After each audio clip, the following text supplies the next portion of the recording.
Hello and welcome to the Sonic Cinema Podcast. My name is Brian Scuttle. Thank you for joining me at www.sonic-cinema.com, as well as the Sonic Cinema Podcast YouTube channel.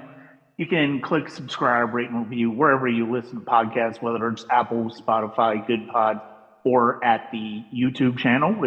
You also get many video reviews of me from movies I catch up with, or things like the Atlanta Film Festival. You can also check us out at patreon.com/Sonic Cinema. There you will get reviews for older movies that I watched, like one of the ones we're actually discussing today, series like Leaving the Collection and Life Soundtrack, and more. That is at patreon.com/Sonic Cinema. So we are going to continue in the series on fascism and cinema that we've had going on since 2025, and this one is inspired actually by something that's going to be coming up here as we record, and will probably have already happened by the time that this drops, and that is for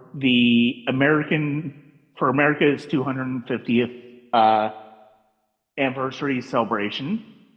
The Trump administration is having a giant UFC cage constructed right in front of the White House for a UFC fight. And that is taking place, I believe, on next Sunday, if I remember correctly. And it got me to thinking, and that, when we first heard about that last year, it got me to think about the ways, and we've kind of touched on this with other things when we talked about the Rain Man, when we talked about, trying to think of some of the other movies that we've talked about. In a way, it kind of ties back into the action movies as propaganda discussion that I had back in December. It got me thinking about the ways in which governments and especially authoritarian leaders tend to try to use spectacle as a form of controlling the masses, and basically sanction violence as a way of placating the masses, even if the ways that the government is running is not really in the favor of the masses. And so that's kind of the basic idea that I wanted to approach this episode with. And I think the three movies that we're talking about are really great examples of all of this. Joining me is a first-time guest to the podcast. It is Chris. He hosts his own podcast, the First Run Podcast. Chris, thank you very much for joining me. Thank you for having me. I'm very excited. So this being your first time on the podcast, tell us a little bit about the First Run Podcast, and what kind of inspired you to get into discussing films?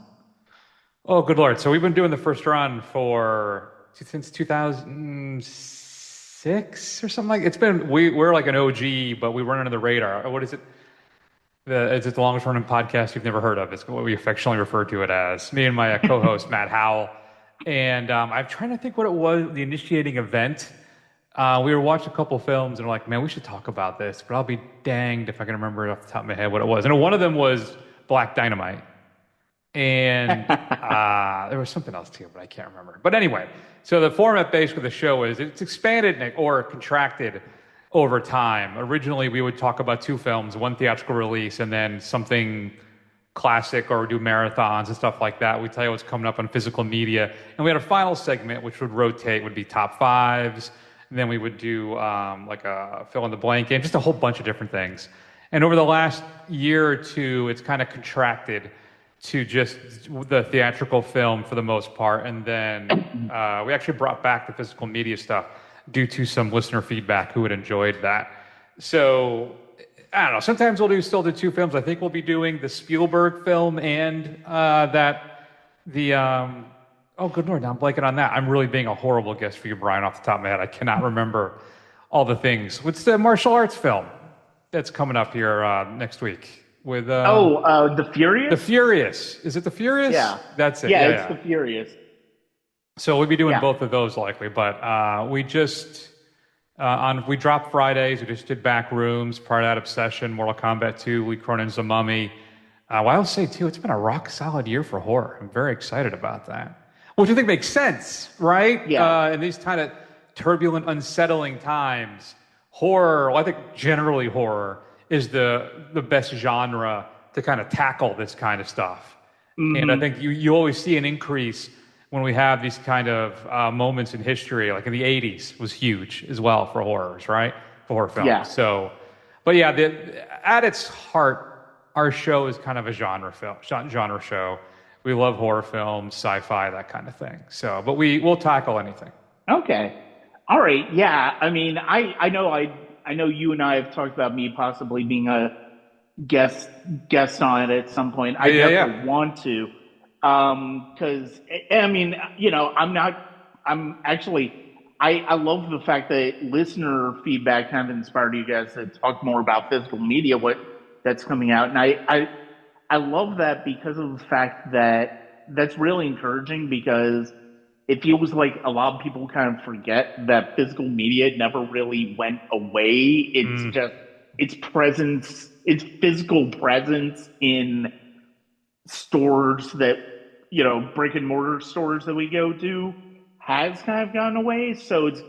But it's still being made. It's not the same thing that it once was, which It's sucks. vinyl now. It's basically vinyl. What vinyl is to Yeah. music. That's why you have the increase in the boutique labels that are doing Yeah. reasonably well. I actually am fortunate enough. I live in Tampa, and I have a video store, a movie store, legit movie store, within like a 10-minute walk from where I live. I'm Oh, very happy nice. about it. I'm in there once or twice a week. I've turned it into my exercise program, so that way it's a reward for me actually getting out and getting some movement. Is I go, go to see Shelby over at Viper Video here in Tampa. Hmm. But they also have Grindhouse Video, right? That used to be here in Tampa, actually. They're now in Knoxville. Orbit, Diabolic. It has become a niche thing, I think, unfortunately. But I also think it's almost a golden age because you're getting stuff here on physical media that, let me put it this way. When they announced a couple weeks ago that The Devils is getting the full version, unrated kind of cut of that film on physical media, Yeah. I almost fell out of my chair. I mean, the stuff that Yeah. we're getting that stuff now, I couldn't be happier. It's just you're going to pay out of your ass for it. Is the only problem. Well, yeah, and no, I mean that's absolutely right. I mean, I know for me, especially we're very great. I'm just north of Atlanta, but we have a great video store in Atlanta called Videodrome. They get everything.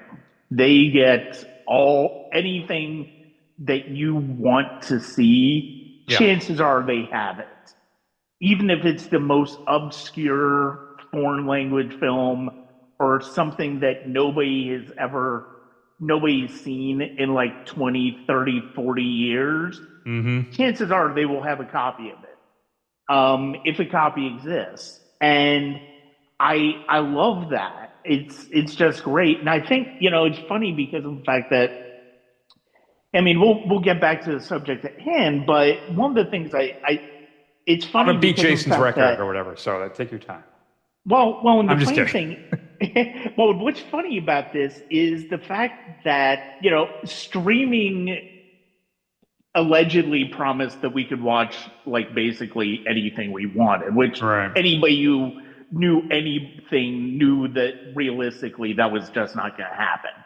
So it's funny as we've gone more and more with more and more stuff coming to streaming, we've almost seen the backlash of people wanting physical media back in a very big way. And it's like realizing, oh, wow. And I think that is where a lot of the rise of these boutique labels, which, I mean, were big even before streaming came Yeah. out. But the fact of the matter is, I think they're more adventurous and risk taking because of stuff like The Devils finally getting an official release.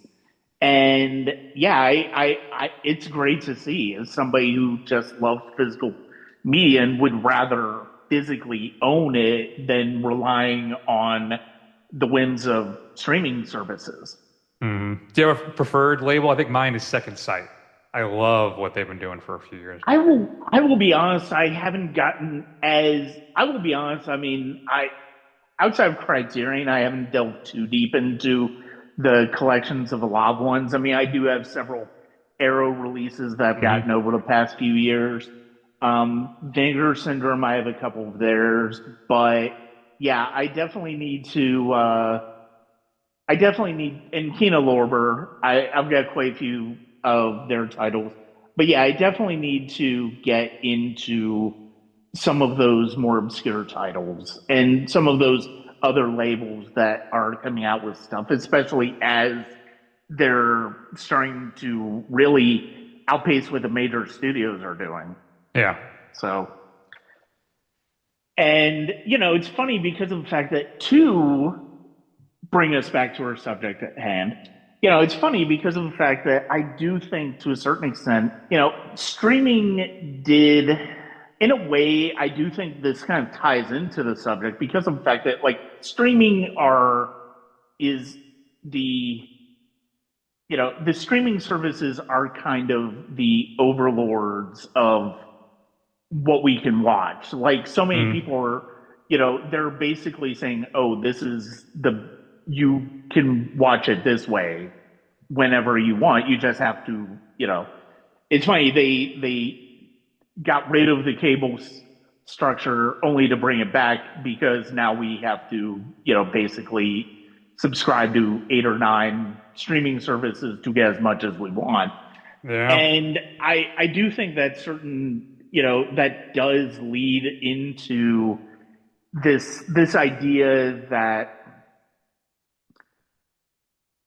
political regimes and heads of corporations, I mean, this is really going to be topical for the first film that we cover, really do like the idea of controlling the masses and controlling the people who bring entertainment to the masses.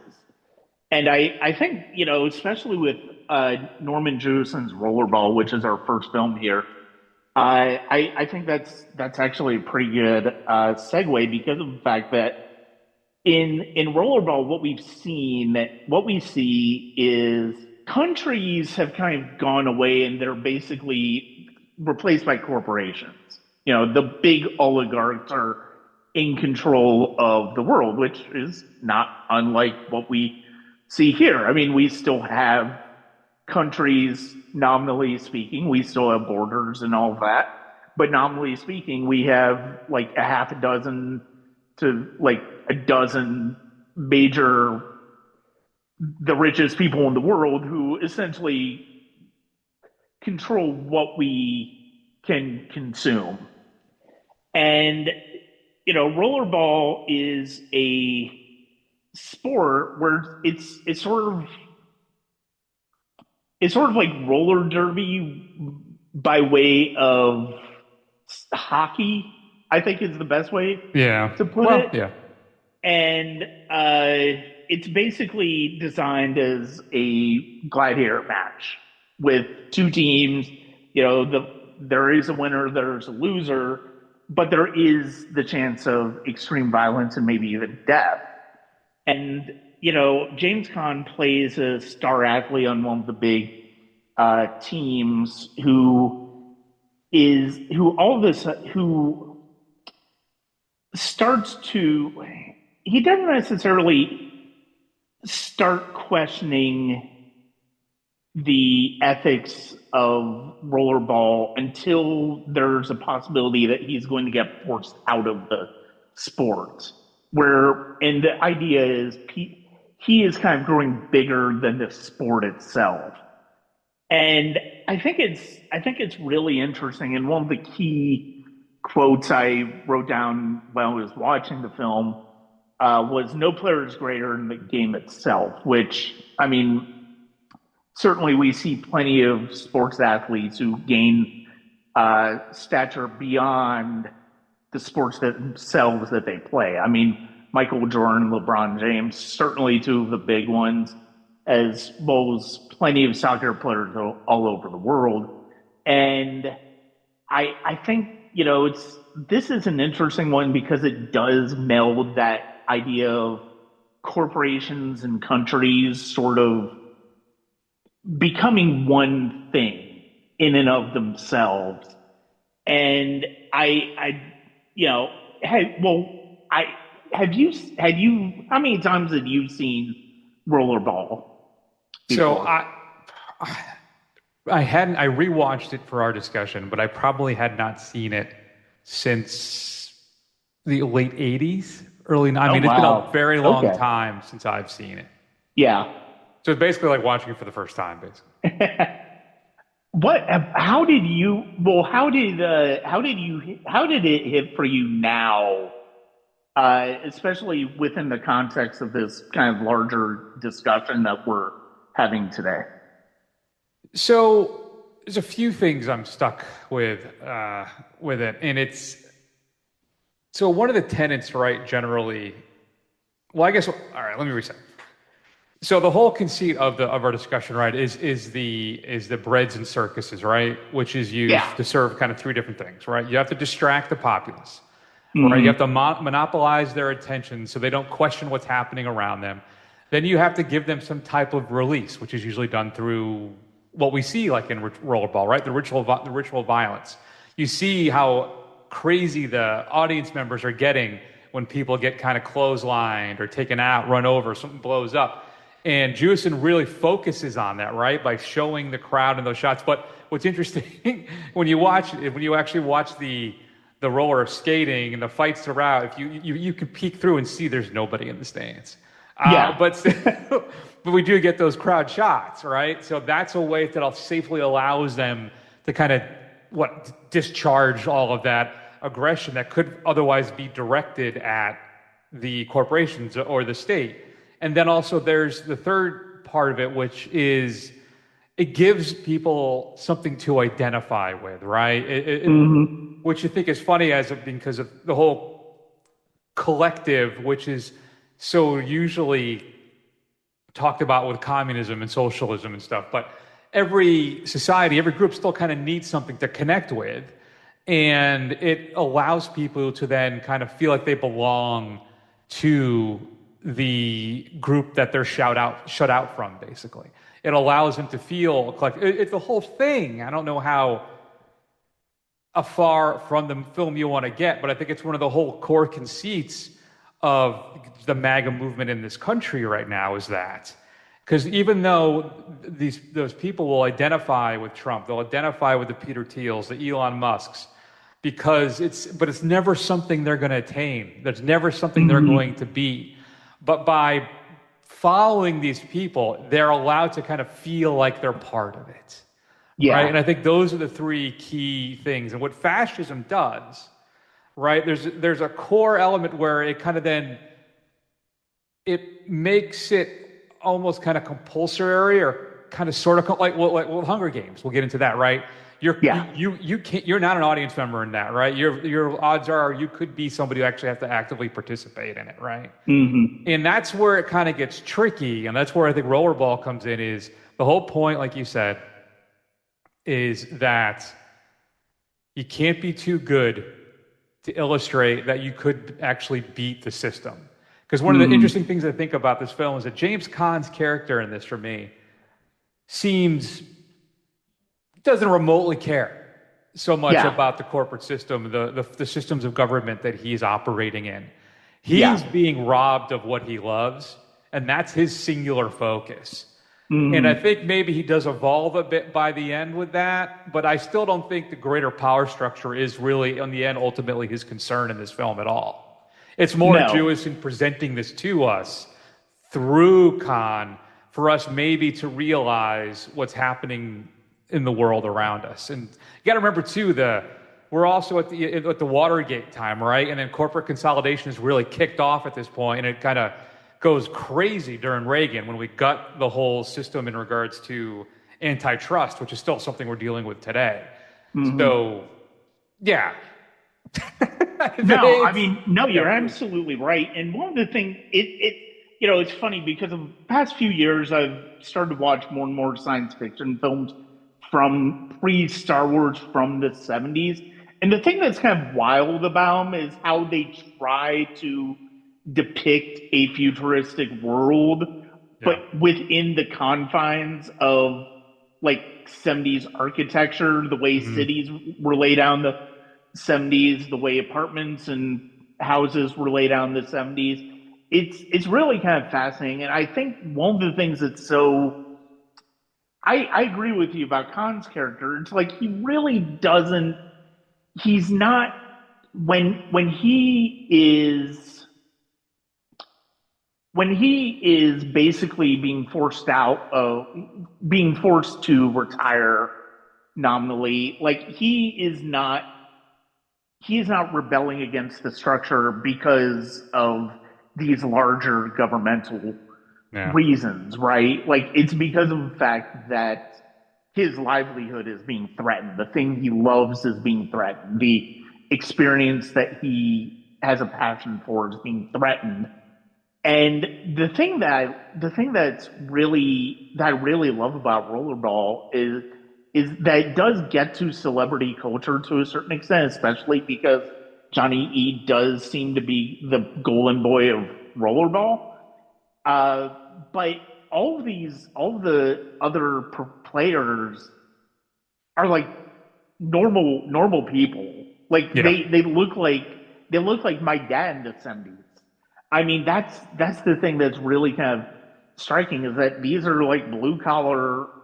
These are basically blue collar workers Hmm. going doing this job. It's not like they're, now I mean we see Johnny E's uh, the way Giant E lives, and it's like and we do see them at fancy parties, and they can certainly dress up for it, and there is a degree of celebrity, but at the same time, it's ultimately a very blue collar, operation Yeah. for these guys. And I think one of the other key things is, I mean, especially, one of the things that happens concurrently, especially as Johnny E starts to he's basically going to go out on his own terms as opposed to this forced retirement, Yeah. is that as his team is going further into the playoffs, the rules change to where it's more likely the power imbalance is less with him as an individual and more with the corporations wanting the spectacle of the violence, wanting to basically encourage further violence to where basically what we see in this final match is just wreckage.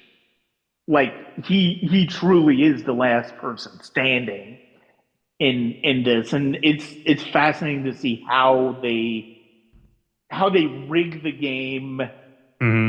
to benefit them and to disadvantage the players and Johnny E in particular.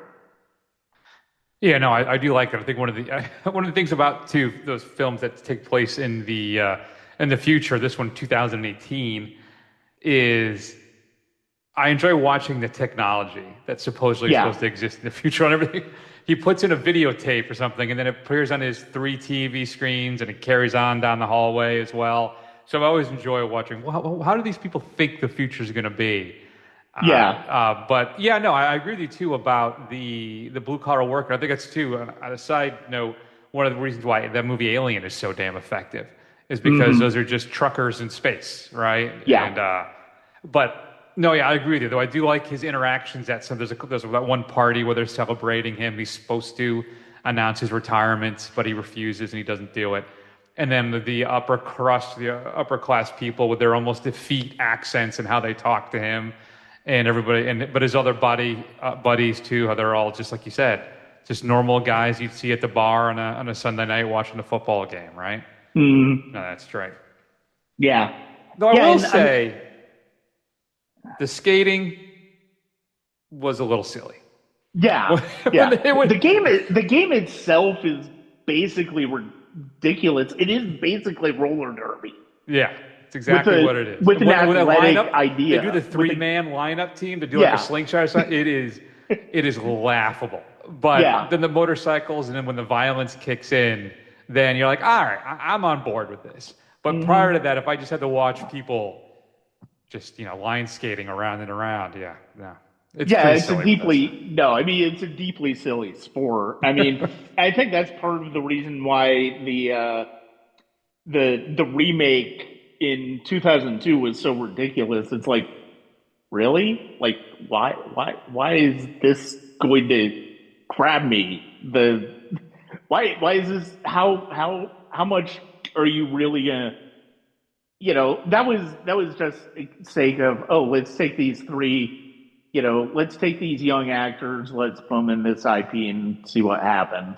I I mean, successfully dodged that film, though I would still will say we are. I think Brian would agree with me. We are respectful and appreciate the actual roller derby itself.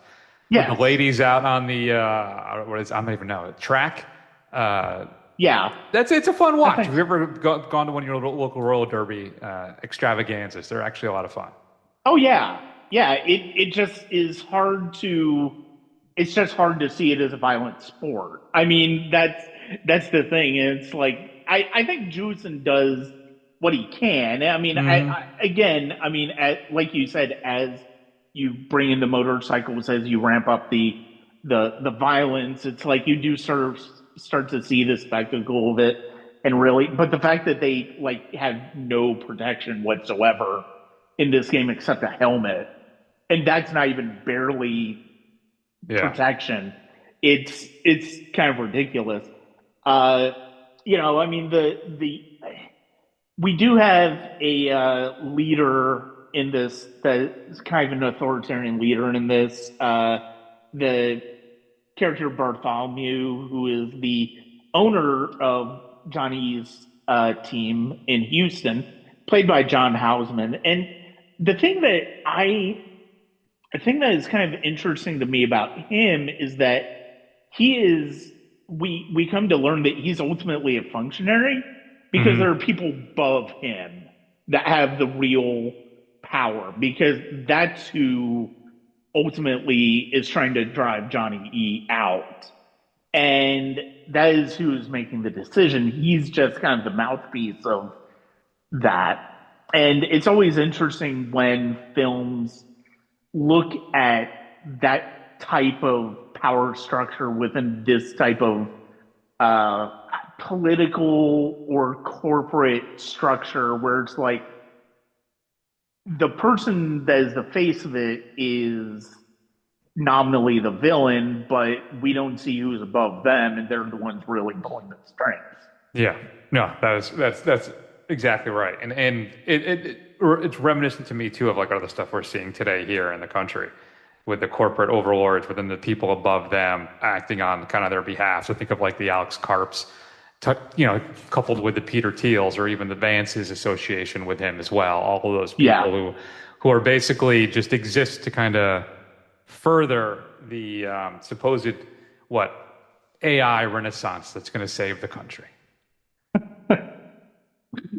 Allegedly. Yeah.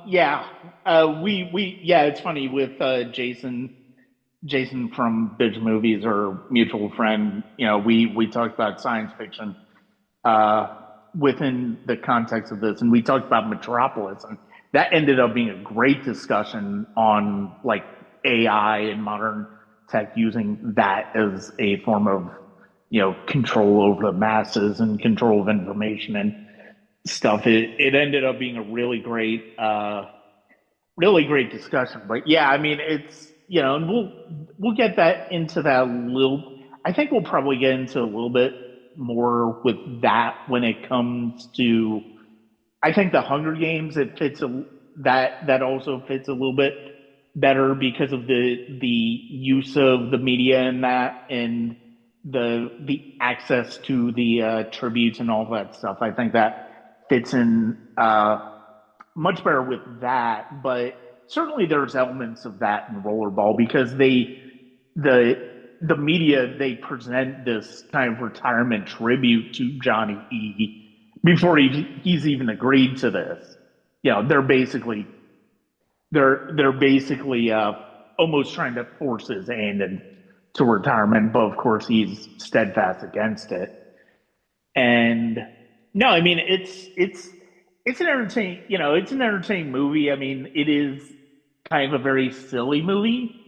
And I mean, I think that's one of the things about, there's some 70s sci-fi that I think is aged beautifully. There's some that's kind of on the fringes and, Mm. it can still be fun. I mean, I just watched Soylent Green for the first time a few weeks ago, and it's like, I mean, I like the ideas in that one, but it doesn't really hold up to me.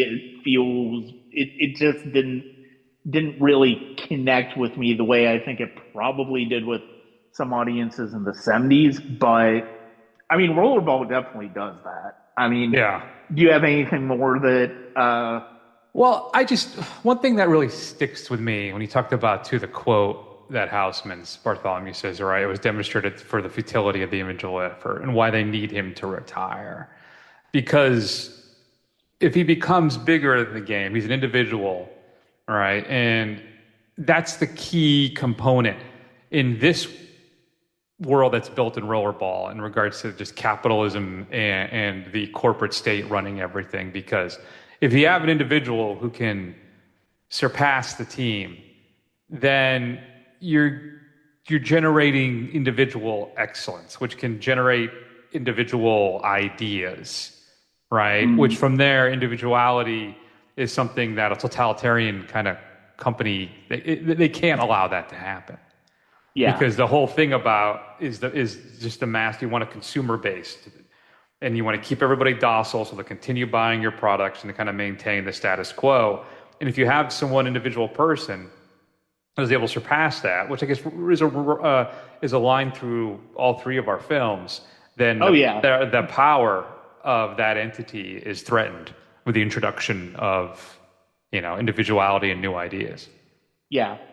And I mean, that individual's always, and that individual's kind of a wild card because you don't really know how as much as you try to control their behavior and how they're operating, they're just going to find other ways to rebel against it. I mean, you see similar things in the Hunger Games, especially with regards to that, as the games actually continue on and get to their last point.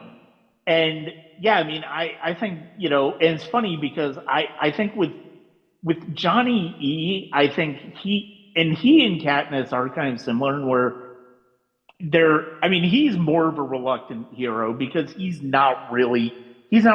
doesn't see himself as a hero, right? Like he sees Yeah. himself as he's just trying to survive. He's just trying to be a part of the game he loves. And, I think that's one of the things about Katniss that we'll talk about in the Hunger Games, where it's like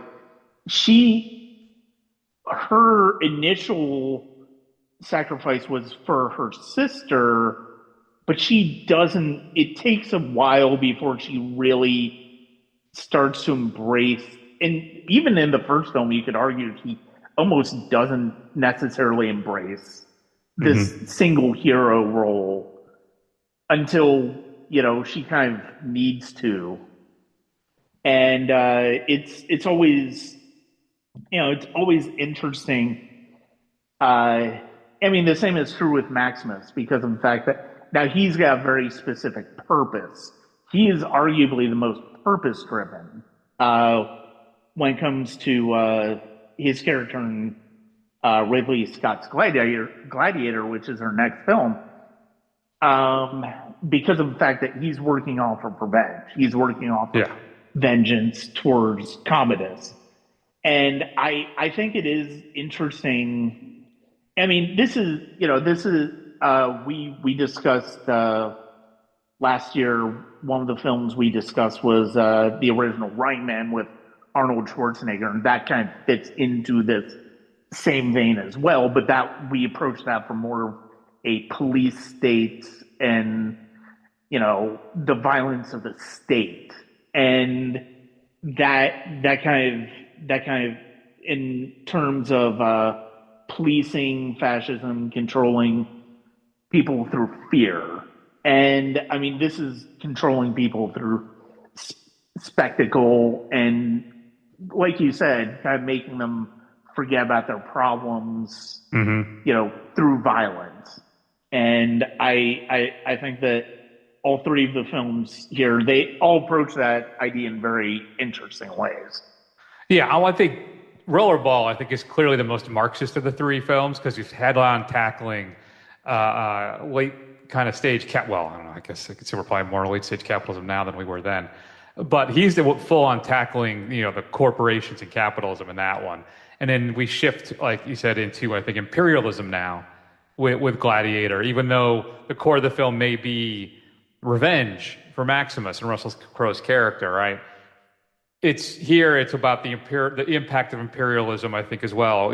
Everything that Rome has conquered, but deep inside, at its core, it is hopelessly corrupt and bound to fail because of the great, powerful, singular leader.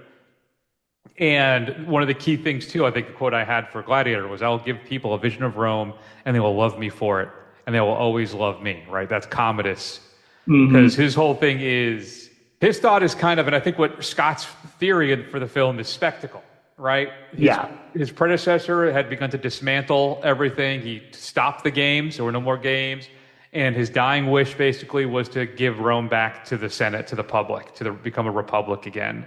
And with Commodus seeing not only his rejection but from his father, which probably is his core wound, his core movement is being rejected by his father, and at least he understands who he is. He gets what creature he is in this scheme, in this play. But he also realizes he has an illegitimate reign. And so he has to restore the games, understanding kind of that because the Senate's, they wouldn't allow him, they wouldn't look at Commodus as a legitimate ruler. So by bringing back the games, he's able to capture the gaze or the attention of Rome and have them focus on that, basically distracting them. One thing too I wanted to say, which I appreciate you doing it in this format, because I feel like the bread and circuses theme has been kind of almost lazily kind of applied to a lot of different things. And I think for me, going back to, how do you say, is it Juvenals, the actual Roman poet who coined the phrase? I think it's important to kind of get back to the core kind of meaning of what that all meant, which is to keep what the people distracted, and not being aware of the corruption and the decay that's happening around them. And I think, too, the fascism angle that we now add to it, I think, is really important. So that is good. I've gone on a diversion again on you. Gladiator. So please go ahead. Well, and no, I mean, Gladiator made sense. So it was kind of like between this and Ben-Hur as far as movies I wanted to hit on. But I feel like Gladiator kind of, Gladiator is more recent. Gladiator is a movie that people love, people appreciate. They're more familiar with this movie certainly than they are with Ben-Hur. Yeah, newer. And the thing I do think there's so much spectacle in what Ridley Scott does in this film, and one of the first things that we see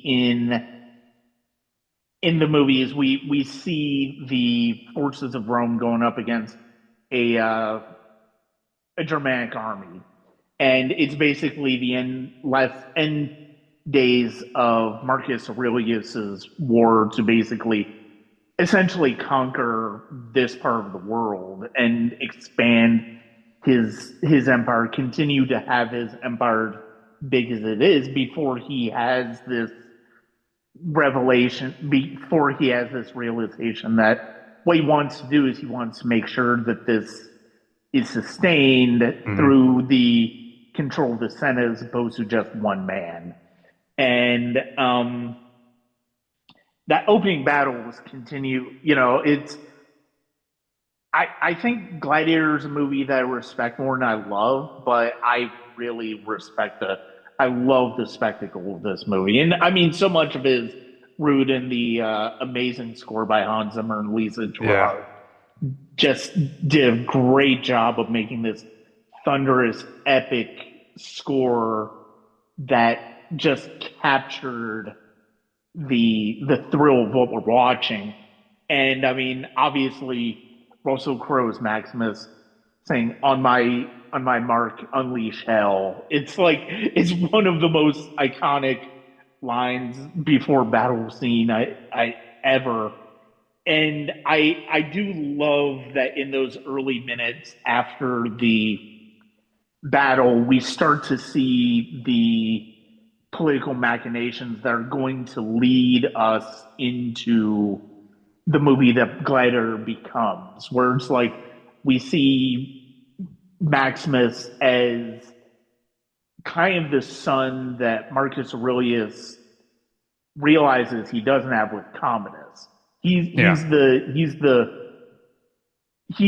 the person who doesn't want power, who thinks it's important for the people to have control of their own fate, because he wants to retire. He wants to go back to his homeland. He wants to farm. That's what he wants to do after this, and he wants to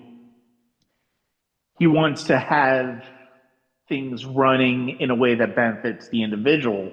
Commodus looks at the slight of Marcus Aurelius choosing Maximus to be leader as not only a personal slight, but also, how could you do this? Like, this is going against everything I thought a leader was supposed to be. And so it's a very personal choice, certainly. I mean, it's right out of Shakespeare, the idea that Commodus kills Marcus Aurelius and tries to kill Maximus and has his family killed as well. And he basically is the leader. He is the Caesar in control of Rome now, of the empire now. And so, yeah, I mean, the fact that, and that boils down to the idea of attacking your enemies, which is another thing that is very rooted in authoritarian regimes, is that you take out your political enemies to maintain power, to build power from there. Yeah, I would also, one of the big key things to do is to attack people with your weaknesses. Yeah. So if it's something that is a personal failing on your part, you attack your opponent on those grounds. That's what you say that they're doing. Like, every accusation is a confession type of a thing. But I think one of the core things I love about Gladiator, and when this came out, I was actually running a movie theater in Connecticut. I lived in Connecticut for most of my life. And I started running it when Phantom Menace came out. And that's how, that was my initiation. You talk about madness.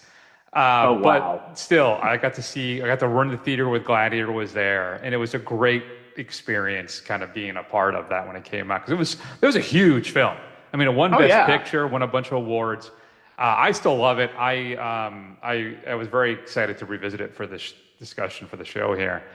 But I think one of the things I really took away from it, in the context of our discussion, is how Commodus' whole plan to win over the crowd, to win over the populace, is to bring back the games. But what he doesn't realize is that is also like the one exposure point or weakness within that, is that if you're able to win the crowd, you now become more powerful than the leader. And it's exhibited too by, like, how many times, if you think about it, when Commodus engages him, he goes into the arena. He doesn't stand off, right, in his box seats or whatever it would be. He actually enters into the arena to confront him, because again, he realizes the power of it, but then he also sees it when it's all slipping away, that all of his plans have been destroyed by basically a living force of vengeance, not quite a High Points drifter, but still, Yeah. just somebody who refuses to die. He will not submit until he is able to get his revenge. And it reveals the spectacle, if you will. The spectacle's one structural weakness, because the crowd will invest in the combatants, and then that investment can be redirected. Mm-hmm. And that is what Commodus leads to his downfall. Yeah, and it's interesting because of the fact that Maximus, and it's funny because of the fact that Maximus, one of the things about and it's interesting because this does kind of tie back into Rollerball, where it's like Maximus is not what we would call typical underdog hero. Oh yeah, no. He really isn't, because he's a first-rate fighter. He's completely capable of taking care of himself within these games. And I mean, and Johnny E's the same way in Rollerball. It's not, and Katniss she's plenty capable, but she comes from a district that's not used to having success in the games.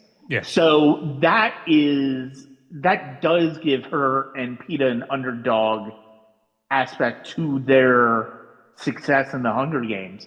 Maximus, one of the things I do really like about Gladiators, how after that opening act where we see the murder of Marcus Aurelius, Commodus attempting to kill Maximus, killing his family, Maximus is basically taken by slavers. And he is put into Oliver Reed, the Devils. Look at that, tying it all together. Yeah, the great Oliver Reed in his final performance.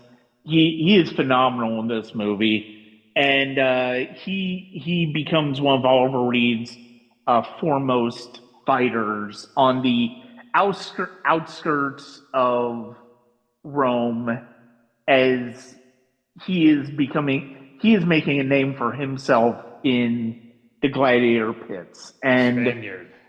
Yeah.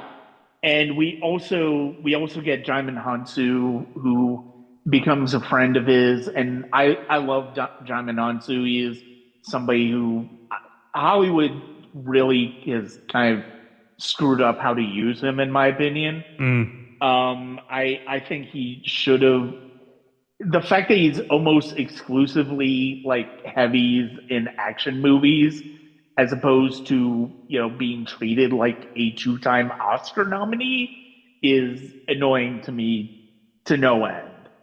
Like we've seen that he can act, but he's been used specifically in action movies almost exclusively. One of the things I like about his role in Gladiator is the fact that it gives him a chance to do both. There's the introspection, the emotion of his character and his connection with Maximus, as well as the physical aspects. And I love that for Oliver Reed's character, he and Maximus both have this shared desire to get back to Rome. Oliver Reed, because he was once a gladiator who fought in the pits, and Maximus, obviously, for his vengeance against Commodus. And so I do love that their desires match in this particular moment. Yeah, no, absolutely. It's fantastic. It's easily, I think, for me, my favorite of the three, and I think it is the best one out of all three we're talking about. But yeah, and I mean, and the fact of the matter is, it is really it's a tremendously made movie by Ridley Scott. I mean, he did a fantastic job. Would I have necessarily picked it out over Crouching Tiger and Dragon at the Oscars? Absolutely not. I love Crouching Tiger and Dragon, but I get why it won Best Picture completely. Absolutely is a fantastic film. I do find myself just continuously entertained whenever I watch it. And I mean, when we get to the gladiator pits in the Colosseum of Rome, it's the spectacle, that the way they were able to build that out with CG was just absolutely fantastic. Um, and the battle, the scenes in the Coliseum and the pit are just fantastically put together. They really, he really does a great job of building those action scenes and especially giving them the weight as Maximus continues to prove himself and win over the crowd in Rome. And you start to see, like you were talking about earlier, you start to see that imbalance where it's like the people are more in Maximus's corner than Commodus. It's like his plan for control backfired Yeah. because of this wild card he could never have expected, which is Maximus surviving. It's still one of the great reveals, I think, of the past 30 years in a film is when he takes off his helmet and identifies who he really is. And if I know you're a film score guy, I am as well. And you may already be aware of this, but if not, I want to make sure you know that La La Land Records last year put a 25th anniversary remastered expanded edition of the soundtrack out. It's 3 discs. Oh, wow. And it'll run you $40, but oh, man. it is stacked. It's got a ton of stuff. So if you're a Gladiator score fan, you want to check that out. I've been picking up their James Bond soundtracks.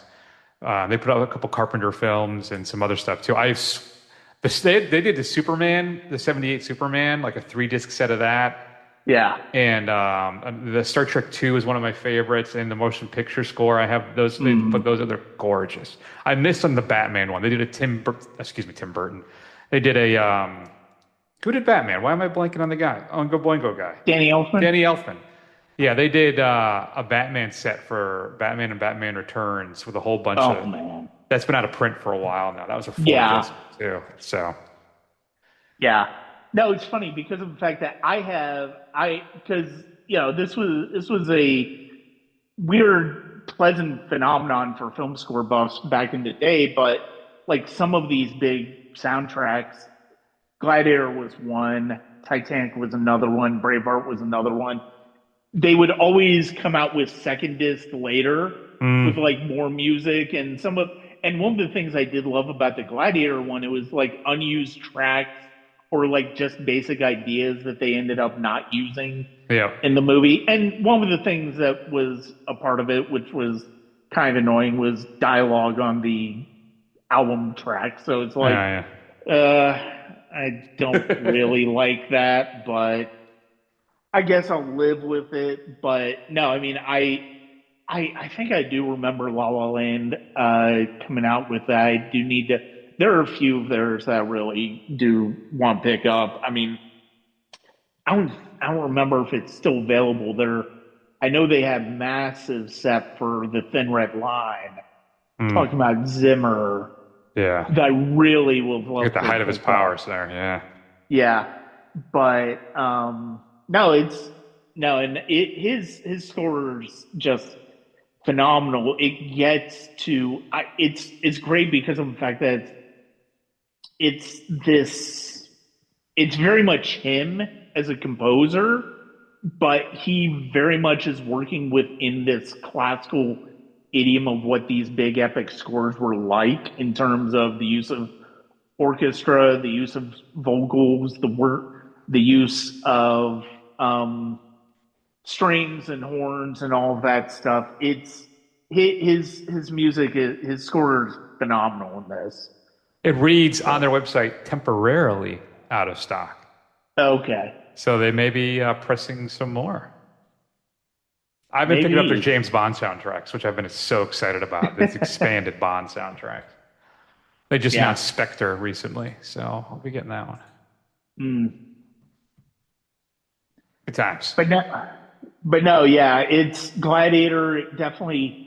Yeah, I mean, I definitely, I can understand this being the best of the bunch. And let's see, and I think it was Marcus Aurelius early on who said it to Maximus. There's always someone left to fight, and this basic idea of even in victory, there's always somebody to be concerned about. And there's always somebody who is, and there's always something to watch out for, even when you're in power. Yeah. And I mean, that's ultimately going to be Commodus's downfall too in the movie. And that I do think leads us to our third film, Gary Ross's 2012 adaptation of Suzanne Collins' The Hunger Games. Jennifer Lawrence as Katniss Everdeen, Josh Hutcherson as Peeta Mellark, the great Donald Sutherland as President Snow. Yes, I know the comparisons with Battle Royale. I'm not interested in that. But I think one of the things, I think one of the things that has been interesting as we've gotten deeper and deeper into the world that Suzanne Collins has come up with is that it always does seem to be somewhat relevant to modern politics in a lot of ways, especially in the MAGA era. Now, we have not gotten to a point, thankfully, where, something like the Hunger Games is possible, but somebody in the administration proposed that for immigration stuff, right? It was something like that. The Squid Games type thing for immigration.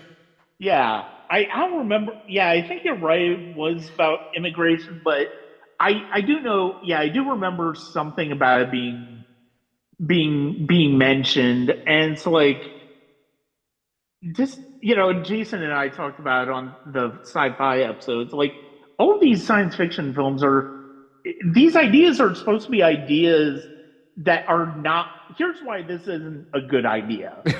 Why are we Right. Why are we trying to bring these to the real world? Right. Like with AI, it's like we literally have dozens and dozens of stories as to why that's not a good idea. Why are we trying to make this happen? Which none of them even include like the environmental impacts. Of Yeah, that exactly. stuff too. No, exactly.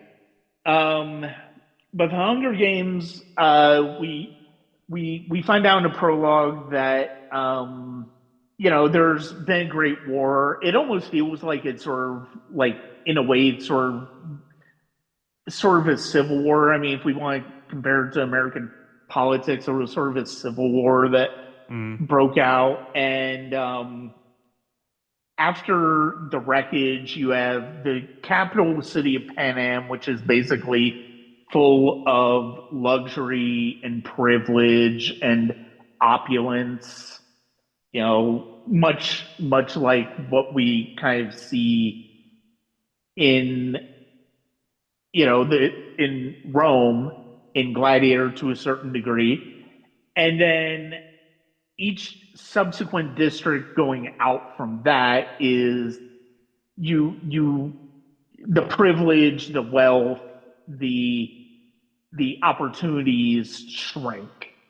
And Katniss and Peeta are from District 12, which is the furthest out district. And every year, a boy and a girl in the district are selected at random to take part in the Hunger Games, which is basically a violent blood sport where there's only one winner.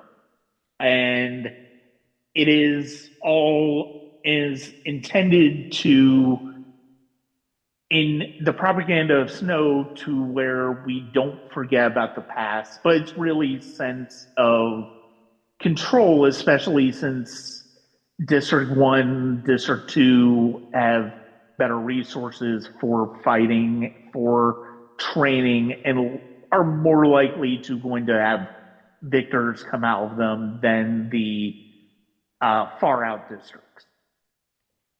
And Katniss, as I mentioned earlier, is basically the provider for her family after her father died. And she she sacrifices herself in the reaping selection process by taking over the spot of her sister, who's selected. And her and Peter are chosen, and we see them go to the Capitol and then prepare for the games. And one of the things that we see is how much of being liked and how much of how the audience, it goes to this idea of how the audience reacts to the individuals. And there's that idea again, and it's really prevalent here because the individuals, how the audience kind of impacts how you get to play the game as well. They will, you will get supplies during the game, or you will have all sorts of different advantages throughout the game. And I think, it's been kind of interesting to see how this franchise has expanded over the years, but ultimately it does kind of get to the same idea that Gladiator does, that Rollerball does, where it's like it's an individual taking control of the narrative from the people in power. Yeah, I agree with that, but I think with Hunger Games, which I have not seen, I think, since it came out in theaters, and it actually is a better film than I remembered it being. But I think what's different about the Hunger Games between Rollerball and Gladiator, and if I understand this is in the book as well. I have not read any of the books, but in Collins' novel, she makes this point as well, that though he's dealing with the same three things, right? You have the distraction, the catharsis, or the release, and then kind of the group collective identification. For what's unique about, I think, the Hunger Games, what makes it even more sinister, is it's not just distraction, but it's forced participation as well, right? I think that's one of the key things that's central to the premise of the film. It's the fusion of the Gladiator stuff with kind of the contemporary reality TV, but it's not spectacle to distract. It forces them to be part of their own oppression, right? The parents have to watch when their kids are pulled away to fight to the death, and they're not just audiences. They're like, what's the word? Conscripted labor. Yeah. Is what it is. And the production of the entire thing that actually exists to quell them and to humiliate them in a way as well. And I think one of the key things is that Sutherland, again, I think you and I are simpatico on this. I adore Donald Sutherland, was one of my favorite actors. The 78 version of Invasion of the Body Snatchers is one of my favorite horror films, and he's phenomenal in that. But he illustrates or states basically the whole philosophy of his regime is to provide a modicum, a bit of hope, right? Yeah. Because they can't have total despair, because then that's dangerous, because that produces resistance. So there has to be just a small amount potentially of hope available there. And that's why the games exist. It's not just distraction. It's forced participation, which includes a potential opportunity for betterment, right? And I think that's one of the more sinister things about the Hunger Games that I think I never really connected with until kind of this rewatch. Especially the scene in his rose garden with Wes Bentley, who's the game master in this movie, and that's where he says it. Like, why do we have a winner? Right. He asks him, why do we have a winner? Why don't we just take 24 kids from the districts and kill them all? I mean, and you're right. It's because of the fact that he understands the power of the hope of one winner over just the despair of mass slaughter. If there's not a chance for reward, in this case, how can we continue to exert control over the people? And I love, and one of the most impactful parts of the movie is when over the course of the train we see this bond come up with Katniss and a girl from District 11, Rue. And when Rue is killed during the games, one of the things that is so powerful about, it's not just a matter of everybody else is just leaving Rue to die. Katniss is giving her the distinction of respecting her in death the way she deserves. And you see that leads to, as when the people in the Eleven see that on the screen, that's what starts an uprising in 11. And it's those little moments throughout where, Katniss is very much a reluctant hero in this movie, but there's these little things along the way. You see the connection with Peeta, which, granted, to a certain extent, is forced upon her, but at the same time, there's still a connection there. There's still a connection between those two characters, and Hamish recognizes that. Hamish, played by Woody Allen, and the character that's going to be the protagonist in the next Hunger Games movie coming out in November. And I think one of the things that's just so interesting about this especially is the fact that it is the reality TV aspect of it. Like, you have Caesar as the host, who is flamboyant, who is boisterous, who is getting to know. He's the kind of host who's getting to know these people, but doesn't really want to get to know these people because he knows that 23 of them are going to die. Yeah. And in there, it's all very artificial on his part. Like, he understands that his job is, he doesn't care about these tributes. And ultimately, one of the things that we do kind of, there's a question of whether the elites in Pan Am care about these tributes either as well, even as you have somebody like Hamish who's trying to work it to where Katniss and Peeta can get supplies, to where they can survive. Like, that is one of the things that is really kind of interesting, because you have this dynamic between the audience and the participants, the forced participants in this movie, that I think is really unique especially compared to the previous two films, because of the fact that it's like there's this question of whether the audience is really engaging with them on anything beyond a superficial level as well. Well, I think that's one of the more key moments in the film for me, is when Katniss realizes that she can turn the cameras to her advantage, right? Mm-hmm. That's her form of resistance.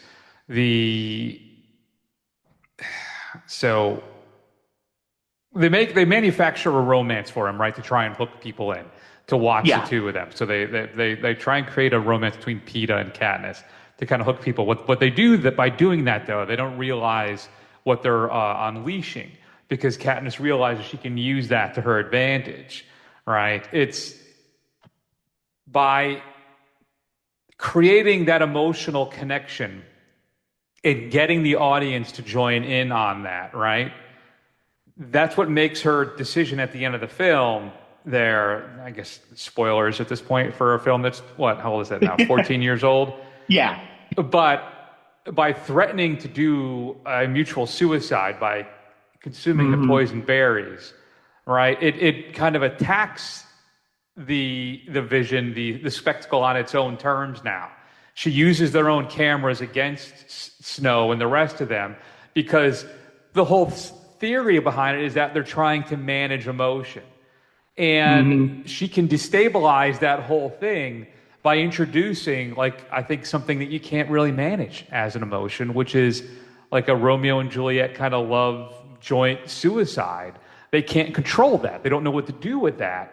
And it's a great form of kind of just, again, non-compliance. It's resistance. You do not have to play this game, right? And I think for me, that's one of the key moments, if not the key moment in the film for me, that illustrates and shows that you don't have to comply.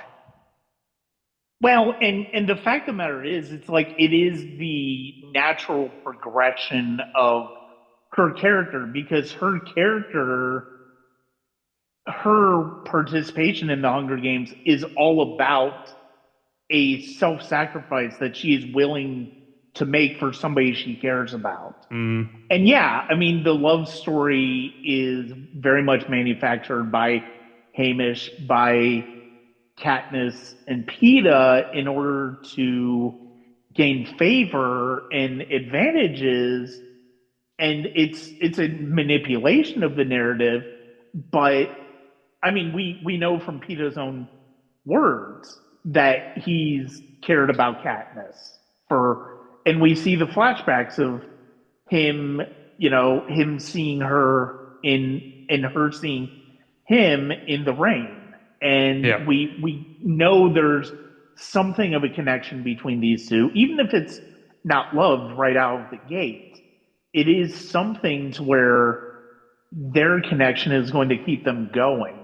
And I mean, that the threat of self-sacrifice to where either we both win or nobody wins. And I think, it's that deliberate choice that makes them so inspiring as a pair. Yeah, absolutely. No, it's good stuff. Yeah. And yeah, I mean, I think, one of the things, I do think the idea of optics is a huge part of this. I mean, we've talked a lot about the narrative. This one really focuses so much on controlling the narrative in a way that neither of the other two really do focus on. I mean, even Rollerball, we get a little bit of it with them trying to do the retirement, the celebration of Johnny with that retirement video, but we certainly don't see it with Gladiator because of the fact that the media is not necessarily there. But what we do see it in is the reactions to the crowd. Yeah. We definitely get more. I think with Hunger Games, it is more contemporary, in part because it has that reality show aspect in it, and you have this big force in the game master, Wes Bentley's character, who's trying to control the narrative, to massage the narrative in a way that's trying to do what the crowd wants them to do, but realize, and like you said, kind of Katniss and Peeta making sure it backfires on them because of the fact that it's like, if they try to change it, well, they're not going to like the results. Yeah. I think there's the big through line for me for all three films too, right, is that the spectacle for authoritarian regimes is never about simply entertainment, right? It's always simultaneously about illustrating or showing power, right? Reinforcing hierarchy, and then just trying to produce consent amongst the audience to kind of get their buy-in for everything that's happening to them, that's being done to them. And I think that the arena, right, for Gladiator, the track for Rollerball, and then of course the games, the Hunger Games, I think they all have the same kind of structural core, that it's about managing state violence in a way that's designed to kind of control the viewers and manufacture their consent to maintain kind of the system that they're in. And that you have the one person who is able and willing to then work within that system and do their best basically to disrupt it, break it up, and then try and change things. Except for Khan, who again, he just wants to skate. That's all he wants to do. That is, but the fact of the matter is, it does get to an individual perspective from, like we talked about, it gets to an individual perspective of him, where it's like he doesn't want the livelihood that he's built taken away from him. Like, they are trying to take something away from him. They're trying to take the thing they love most about away from him. So he does become kind of at least a reluctant hero in that respect. But he doesn't have high mighty ideas about breaking the wheel of power. No, he wants to keep playing. Yeah, the same way Katniss does, the same way Maximus does. Yeah, exactly. But yeah, I mean, and going back to kind of where this was all inspired by. I mean, you see that absolute monstrosity in front of the White House for the UFC fight that's coming up, and it's like, what? I mean, everybody who has at least some semblance of historical perspective can see what's going on, like with this, right? Like, it's nobody's asking for this. Nobody really is asking for this. Like, it's spectacle. It's all about, it's all about showing us violence that is from a very American institution that is supposed to instill patriotism and, a sense of pride in the country in a weird way. I would push back even that and say it's also corporate. Yeah, it's also patronage to dear leader, because it's on Flag. Yeah. It's supposed to happen on Flag Day, which also happens to be the president's birthday. Yeah, and it's like, and the idea that this could possibly stay up beyond this moment, it's like, really, what are we even doing? Yeah. It really is it's something that, really kind of gets to the silliness. So it gets to the silliness as well as the tragedy of kind of what's unfolding, because of the fact that it's like history, history does have a tendency to repeat itself, and it's not necessarily, first is tragedy, then is farce. Or I think first is farce, then is tragedy. I can't remember the way that it goes, but yeah, what we're seeing is pure farce and purely nonsense. It's basically parody. It feels like. Here's the thing about that, and in its essence, I agree with you. And it's comical at times. It's outrageously funny at times in the moment. Yeah. But what keeps me up at night, one of my biggest fears, is by the end of this, it's going to be disastrous. That we're sleepwalking into some catastrophe. Never mind the stuff that it's going to take possibly multiple administrations to kind of fix what's happened. Yeah. But that something truly horrible could still happen. And, it's like, what is it, Simpsons meme? That this is the greatest thing that's happened. Well, this is the worst day of my life. so so far. far. Yeah. So, No, I agree with yeah. you. No, I agree with you. I do. I mean, ultimately, one of the reasons I had started this series up is to get my own thoughts about everything that's happened out now, Hmm. and as a sense of catharsis for me to really be able to share my thoughts on just how appalling everything is Yeah. right now, and to approach it from different aspects. Which thankfully we have plenty of movies to approach it in a variety of different ways. And I mean, the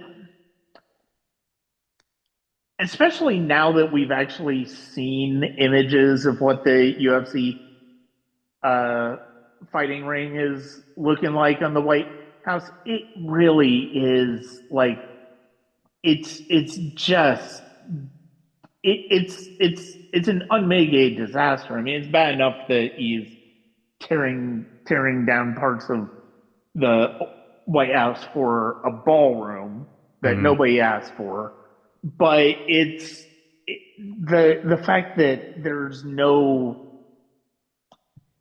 respect for anything but what his desires are.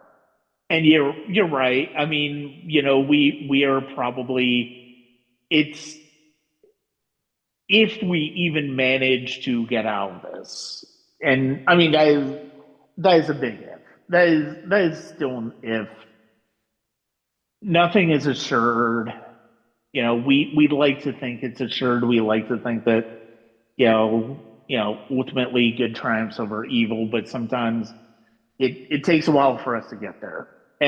And I mean, that's to your point. It will take a while for us to truly get there. But part of the problem is we haven't reckoned with our past in a meaningful way. That's a good point. It's an excellent point, actually. Anyway, so but yeah, I no, feel so much better now.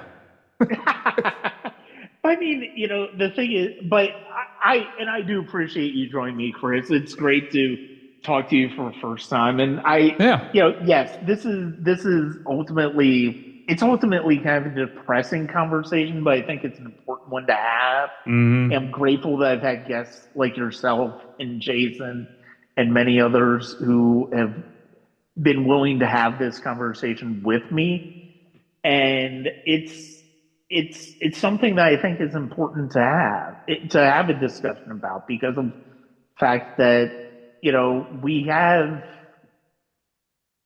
outlets to let us really figure out how we want to interact with the world. And I think that's something that is one of the great powers of film is that it allows us to see our world and our uh, society reflected in and of itself. And sometimes that's for better, sometimes that's for worse, because of the fact that what we see reflected is not necessarily good. But I think the most important thing is to reckon with it, to really, really react to it in a way that is important for us to see, well, what is the step forward? Yeah. And Chris, I thank you very much for joining me today. It was great to talk to you. Yeah, I just want to say, Brian, this is very cathartic for me because I carry a lot of these thoughts all the time. And our show at the first run, we kind of just maybe we'll have an aside here and there where we'll mention something, but we try and keep it very strictly just talking about movies. So I really appreciate you giving me the opportunity to kind of expand that discussion a bit to this level. And I also just I want to leave people with who might be listening is if you feel overwhelmed, if you feel like there's nothing you can do, just get involved. Do something locally. Check in on a neighbor. Mm-hmm. But don't just doom scroll. All right, you can get involved Yeah, in different things in your community. If it could just volunteering at food kitchens or anything, food pantries, just do something and take the time, which I'm sure I think Brian does. Watch a movie you love, listen to an album you love. Take those moments for yourself as well. yeah. So thank you for the opportunity. This was a really great conversation, Brian. I thank you for letting me come on with you here today. Yeah, and to add to what Chris said, I mean, especially this year is an election year. We've got Hmm. midterm. Also, pay attention to elections happening around you, because I Yep. mean, special elections are always almost always happening. It feels like runoffs are happening. I mean, I know we have some in Georgia that are happening right now.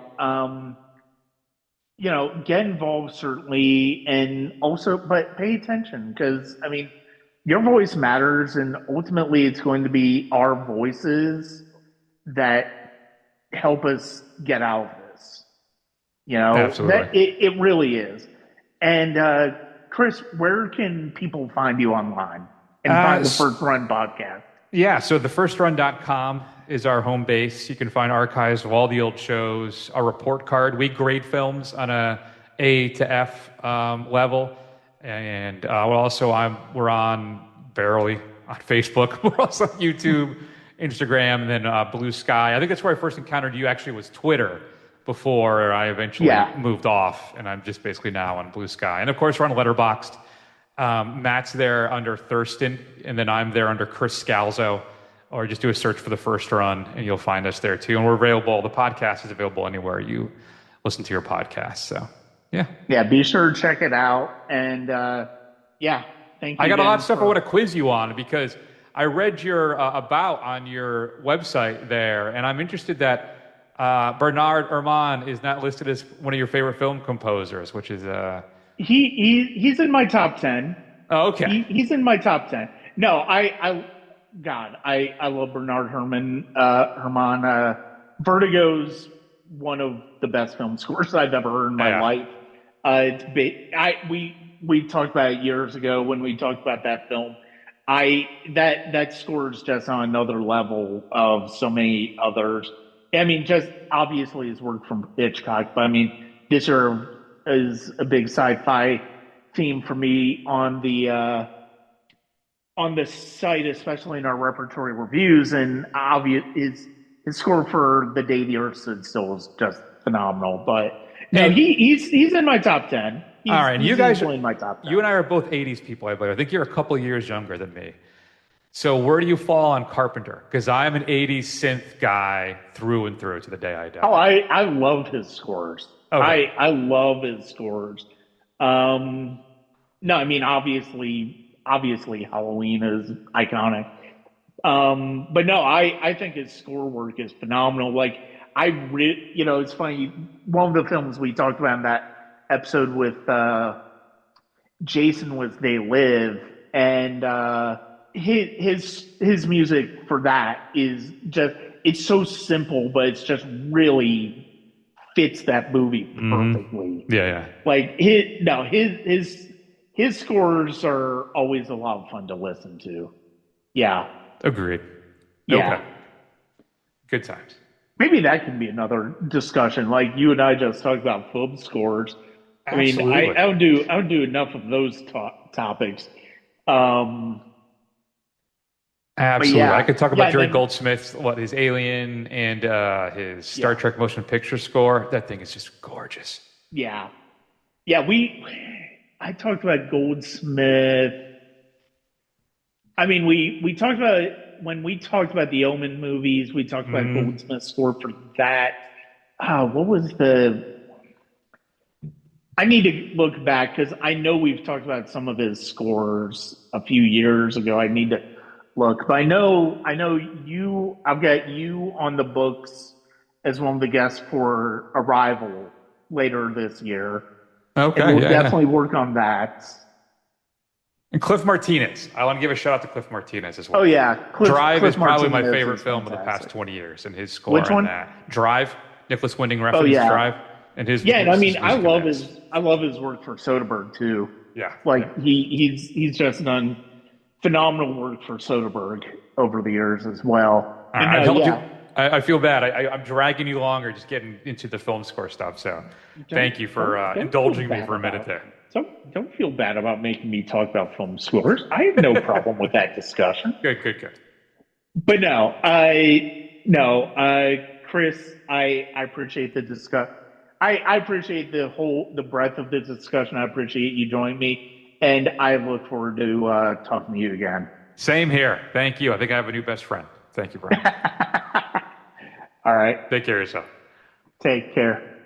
I'd like to thank Chris for joining me on the podcast. It was great to talk to him and talk to him about the movies that we talked about.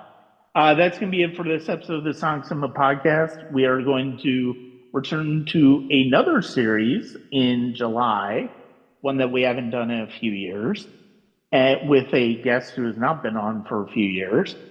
And we will have more as the year goes on. We're going to have some more return guests. We're going to have some other guests. Like I mentioned with Chris, we are going to do an episode on Arrival, which I hopefully will have him on as a guest for.